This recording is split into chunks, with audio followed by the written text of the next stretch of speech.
Është e pasha ditë ekspertin e kushtetuesës njëkohësisht ushtruesin e detyrës ministrit financave dhe deputetin e Republikës Sekuran Muratin, kur prezantoi një buxhet 4 miliard apo 3 miliardë 900 me centa, pastaj pjesën tjetër. Ato nuk janë centa, ato janë djersa e sektorit privat, ato janë bushjet kapitale, por realisht e ka një matje të gabueshme.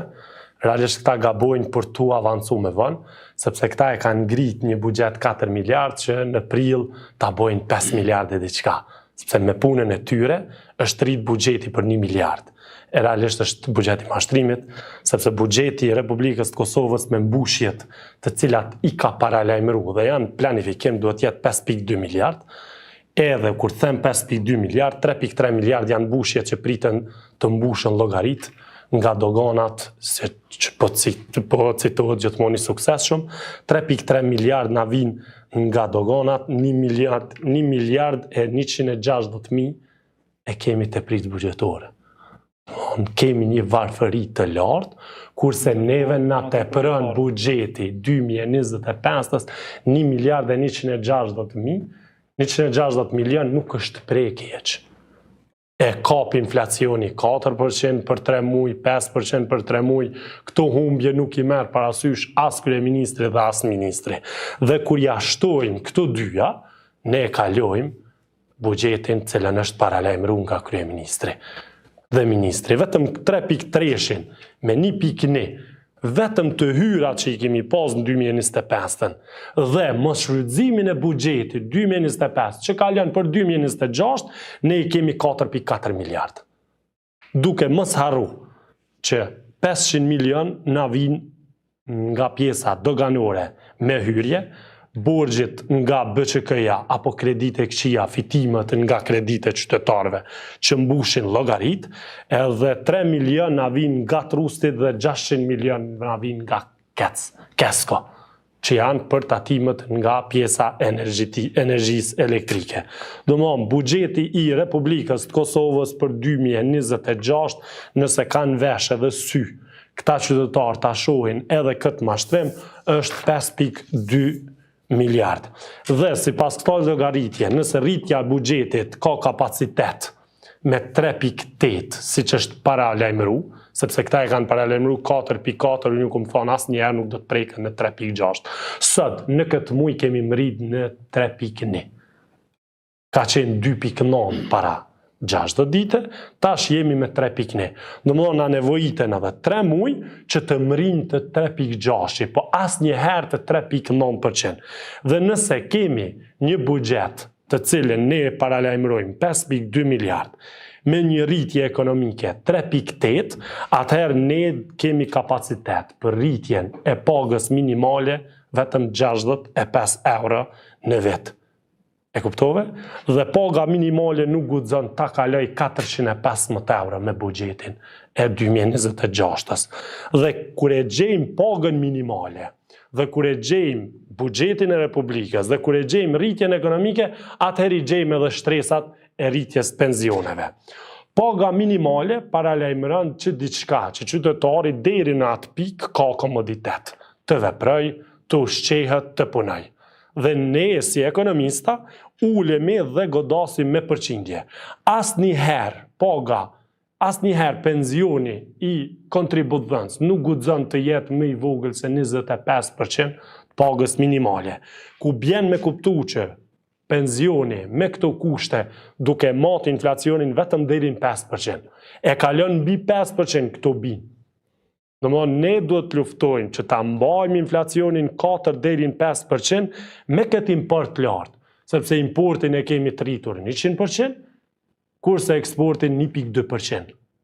E kuptove? Domethënë çdo shtesë që ndahet 50 euro, 100 euro, pensione nga 100 euro së ndahet 80 shkojnë për blerje të produkteve jashtë vendit, veç 20 nalen për produkteve Kosovës. Domthon paga, pensioni minimal, kontributës duhet jetë 335 euro. Kurse ajo i moshës nuk guxon të jetë më ulë se 35% të pagës minimale, ku mesatarja përballuese e një të moshuarit, ju kontributës duhet jetë 270 euro. jo 150 euro.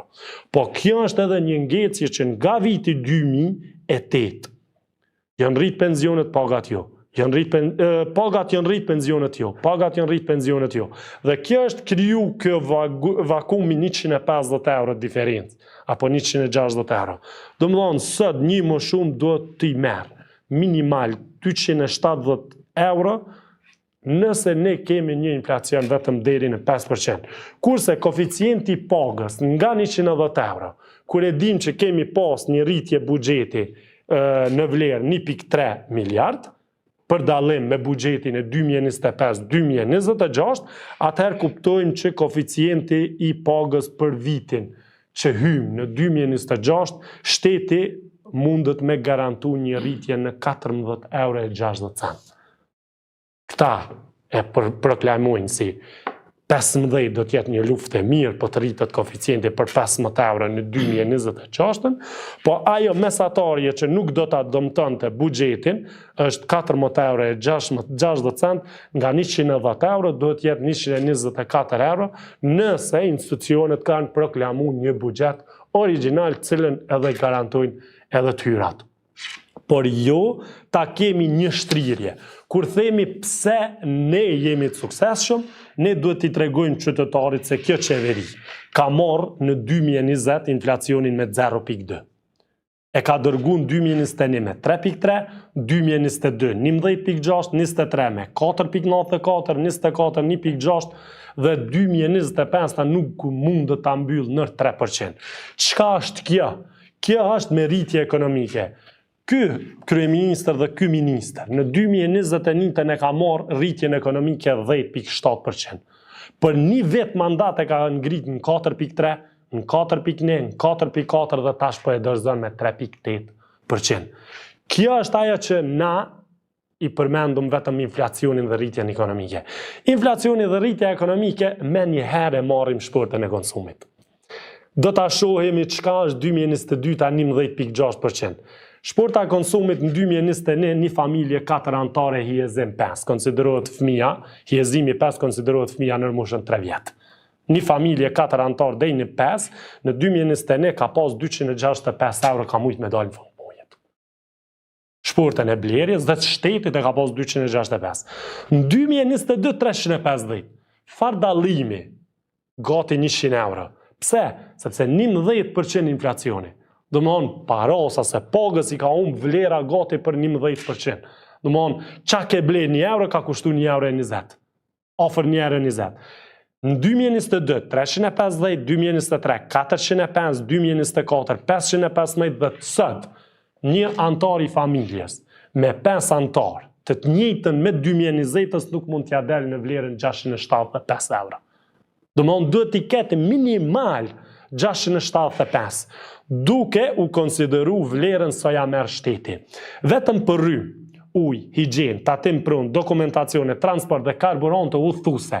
Karburantët janë ata që udhëtojnë me autobus, ose që ndajnë një buxhet për orarin e punës për me harxhu karburante dhe që vjel shteti tatim. Domthon në 2020 67 euro ka pagu një familje për krejt këtu. 2021 75, 22, 125 euro, 2024 250 euro dhe tash i bjen 290 euro duhet me pagu për shtet, për tatime, për rrymë, për gjitha këtu, që ja merr shteti me daljen e pagës. Nëse o 500 euro, ja merr 290 shtetin qatë muj. Për rrymë, tatim prunë dhe këtu që i ceka. Tash ne, si ekonomist logaritim, 290 euro janë tatimet shtetërore. 675 është minimalja që del në fund mujit, kjo i bje që qytetarit ja kalon vetëm 385 euro për ushqim, garderob, blerje, arsim, edukim, mjekësi. Çdo e 11 familje në Kosovë konsiderohet që ka një rast emergjent spitalor. Dhe nëse këto familje përballen me një vlerë 300 euro për mjekësi, ai është o do t'i kërkon huazim, o do të futet kredi. Domthon çdo e treta familje në Kosovë është në kredi. Dhe çdo i dyti kredi dhënës, kredi marrës në Kosovë është në borxhe të këqija, në bazë të dhonave. Domthon 85% e qytetarëve që kanë kërku kredi janë punëtorë shtetëror. Domthon, në institucione nëse një komunë ka 100 punëtorë, 85 janë kredi. E prej tyne 65 janë budget këqia, që nuk kanë arrit me la këstin kreditor me pagu, se përdora gjuhën e qytetarit, me pagu këstin kreditor, është futë një ri borgje. Dhe kje jep kuptimin që BÇK ka pas rritje të fitimit. Cilit fitim? Të shportës së vjedhur dhe shportës së vdekur të qytetarit. Cilit qytetar? Ai që është i vjedhur në para 2020-ës, apo kë që është i varfër dhe i mashtruar pas vitit 2025. Dhe sigurisht i mashtron edhe me 50 euro. Dhe sigurisht është i nevojshëm edhe 100 euro. Sepse është shumë i varfër. Sepse është në gjendjen më të mërshme të mundshme. Dhe mos harroni, 60% e familjeve në Republikën e Kosovës janë mbi moshën 65 vjet. Domthon, 50% e familjeve sot jetojnë pa asnjë fëmijë në shtëpi, e realisht në regjistrimin e popullsisë figurojnë 3 deri në 4. Domthon, çdo e dyta familje në Republikën e Kosovës sot ka bashkëdhëtar. Dhe 65% e familjeve kanë 2 deri në 3 persona. Domthon, vetëm këtë vit konsiderohet që kanë ikë fuqi punëtore 48.000 persona, që kanë qenë në paga sektorit privat apo sektorit shtetëror, e që realisht për këtyne 45.000 dikon afër 30.000 janë të institucione shtetërore. Janë mësus, polic, ushtar të FSK-s, e tjerë. Domthon që nuk janë më punëtor krahi, nuk janë më punëtor të sektorit privat. Dhe ajo që është emergjence, shkelsi kryesor i të drejtave dhe lirive apo të drejtave të fuqisë punëtore sot është institucioni shtetëror. E që realisht ai duhet të jetë një shembull për sektorin privat, sot shkelsi kryesor i të drejtave të punëtorëve është institucionet e vendit, ku RTK-ja s'ka paga, trepçat minatorë s'kan paga dhe shumë element tjerë që sot nuk i kanë paga për tetorin e 2025.